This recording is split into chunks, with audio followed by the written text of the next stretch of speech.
Hi guys, welcome to another video. Today I'll give you Patrick Swayze's top 10 best movies. He's one of my favorite actors of all time, and he's probably the only guy who can dance ballet, and you wouldn't dare laugh because you know he'll rip out your throat and steal your woman. I love the Swayzenator. So let's get into it. Sit back, relax, let the show begin.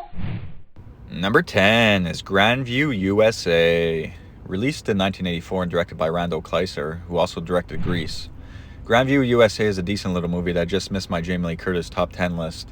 It's about an owner of a demolition derby played by Curtis. She can't decide who she wants more between C. Thomas Howell or Patrick Swayze. I'm not crazy about the love triangle story, but Swayze is the best part of this movie by far. This wasn't a huge hit, but it's worth checking out at least once. I love this small Midwestern town type setting, and the cast is excellent. He even has a few scenes with a young John Cusack. But some of the scenes, the dream sequences in particular, are very corny. But outside of that, this is a pretty decent early on Swayze flick. Number 9 is To Wong Foo, Thanks for Everything, Julie Newmar. One of the strangest titles in movie history. It was released in 1995 and directed by Beeben Kidron. It's similar to The Birdcage, which came out the following year. This was a very risky film for both Swayze and Wesley Snipes to do. I remember the trailer on TV when I was a kid showing scenes from Roadhouse and Passenger 57, showing them as tough guys, and then showing them in drag. It was shocking. This is a fun movie. Lots of hilarious scenes. Got a great cast all around. Even a hilarious 2-minute scene with Robin Williams. I love the scenery when they're driving to Hollywood, and I love the small town location when their car breaks down. It's a fun mid-90s comedy.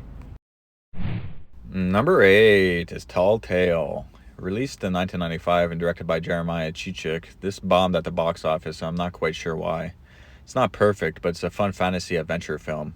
It's about a father who tells his son, played by Nick Stahl, tall tales about Pecos Bill, Paul Bunyan, and John Henry. It's a great cast all around, even includes Scott Glenn, who plays an evil businessman who wants to buy up everyone's land. And when Stahl's father refuses, he gets shot, but not before giving his son the deed to the farm. And then he takes a boat and drifts downriver to hide away, and our adventure begins. Swayze plays Pecos Bill and is fantastic. It's a beautiful looking film and a fun 90s movie for kids. Number 7 is Fatherhood. Released in 1993 and directed by Daryl James Root, this flopped at the box office, but I think it's a fun 90s movie. It's about a con man played by Patrick Swayze, whose son and daughter are in foster care. There's some pretty strong underlining themes of child abuse within the foster care system. Swayze takes his kids illegally with him on the road to New Orleans, where he has a big score planned. I love the road trip vibes and the scenery. There's many funny scenes while on the road. I really enjoy this film. Number 6 is The Outsiders. Released in 1983 and directed by Francis Ford Coppola.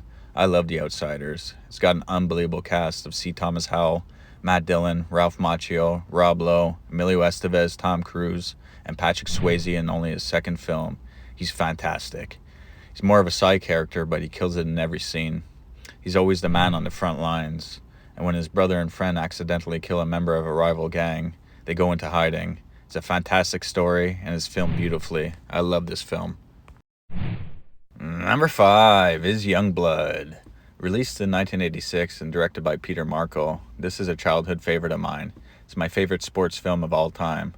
Rob Lowe plays a hockey player who tries out for the Hamilton Mustangs.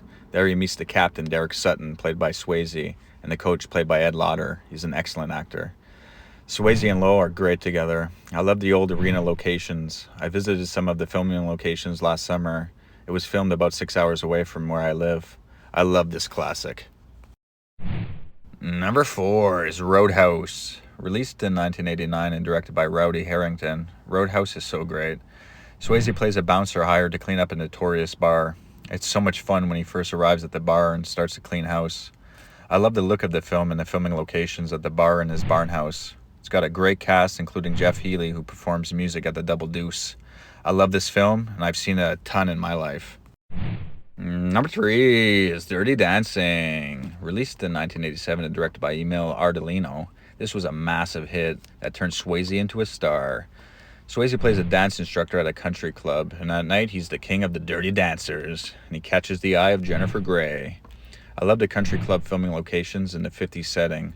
Swayze in his breakout role is fantastic. There have been reports that Swayze and Gray didn't get along, but the end result is all that counts, and Dirty Dancing is a classic, with one of the most repeated lines in movie history: "Nobody puts baby in the corner." Number 2 is Point Break. Released in 1991 and directed by Catherine Ann Bigelow. I love this movie so much that I named my son Bodhi after Swayze's character in this film. Swayze plays a surfer slash bank robber, and Keanu Reeves plays the cop trying to catch the bank robbers dressed as the dead presidents. Gary Busey plays his partner. He's hilarious. There's one scene where he asks Reeves to get him 2 meatball sandwiches. When he brings them to him, while taking his first bite into one, he tells him, "Oh, you should have got me 3 of these bad boys." Just such a great 90s flick, with an awesome cast, and scenery and filming locations are excellent. This is a classic. Number 1 is Ghost. Released in 1990 and directed by Jerry Zucker, this was a monster hit, making more than $500 million at the box office. It's one of my all-time favorite movies. It's a masterpiece.